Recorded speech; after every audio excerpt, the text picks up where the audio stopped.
Hey everyone, welcome to EduRev. My name is Shauna, and oh my god, I am so excited to tell you about my trip. My parents and I just got back from this huge journey all across India, and I've got all my postcards here to show you everything we saw. It was incredible. So let me ask you something. Have you ever thought about what it would be like to travel across our entire country? Well, I just did, and I want to show you everything. You ready? Let's go. Alright, so first things first. Our big adventure kicked off way up in the north, high up in the snowy mountains. Okay, so here's a map of our whole trip. I made sure to send postcards to my friends from every single stop. We started out in Kashmir back on April 30th and finally got home to Rameshwaram on June 25th. Seriously, what an adventure, right? Our first major stop was the Thajiwas Glacier in Kashmir. Just look at that ice, all white and blue. It was freezing. I'm not kidding, I had to wear four layers of clothes just to stop shivering. And of course, I forgot my gloves, so my hands were just shaking the whole time. My parents, though, they were having the best time. They actually started a snowball fight, laughing like they were kids again. But I did notice something. The glacier looked a little smaller than it did in pictures I'd seen from last year. It really got me thinking, about our climate and how things are changing. After that, we headed to Himachal Pradesh.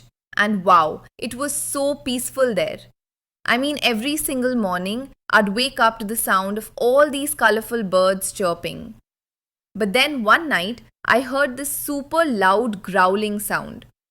I was totally convinced it was a bear outside our window.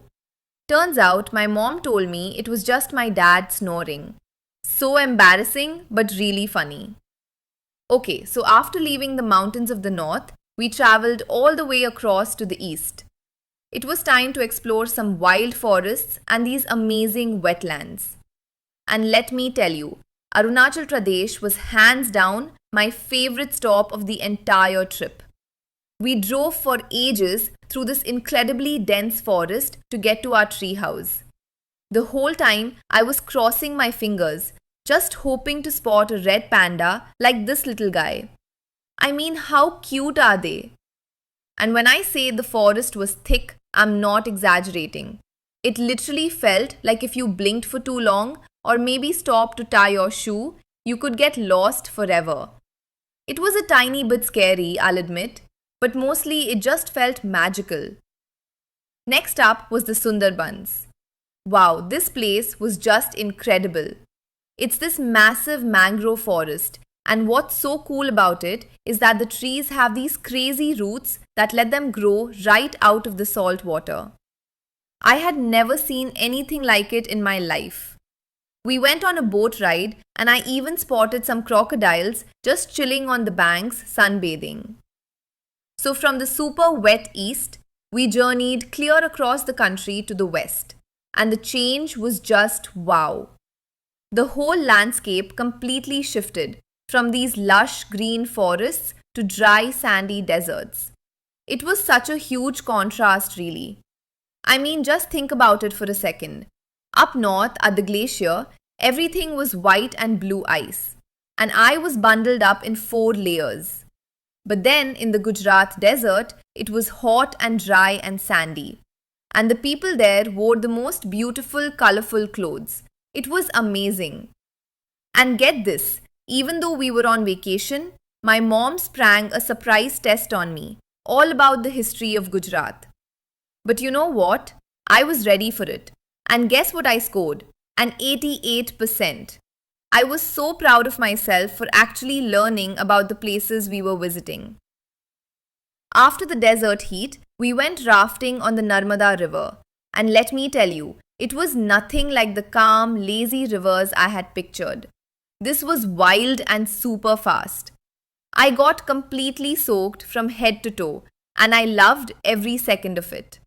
My dad, on the other hand, well, he was so scared, he kept saying, "Never again, never again."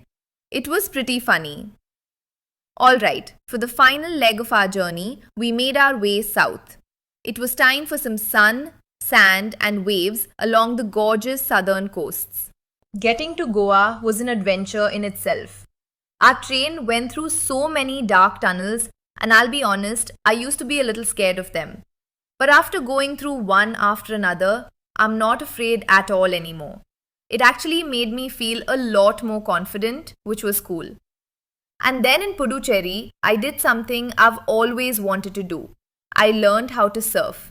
And you know what? I only fell off my board like twice before I started to get the hang of it. And my parents were having a blast too, just splashing around in the water like a couple of kids. And then, just like that, it was over. After seeing so much of our amazing country, we were finally back home in Rameshwaram. And wow, the whole trip really gave me a lot to think about. So, what did I actually learn from all this? Well, for one, seeing an icy glacier and then a hot desert in the same country. That showed me just how beautiful and diverse India is. Trying something new, like surfing, that taught me to always be curious and open to new experiences. And conquering my fear of those dark train tunnels, that made me realize that traveling really does help you understand yourself a little better. But I think the most important thing was sending those postcards, because it reminded me how great it is to share your experiences with people you care about. I think I summed it up best in my very last postcard home.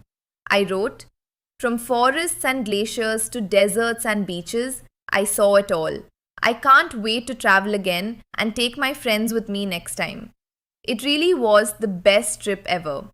I really hope you had fun listening to my story. And hey, if you want to come along on more learning adventures with me, you can find a ton of other awesome stories and lessons right there on the EduRev app. Yup, you can find it on the Google Play Store if you have an Android or on the iOS App Store for iPhones. Thank you so much for coming on this journey with me.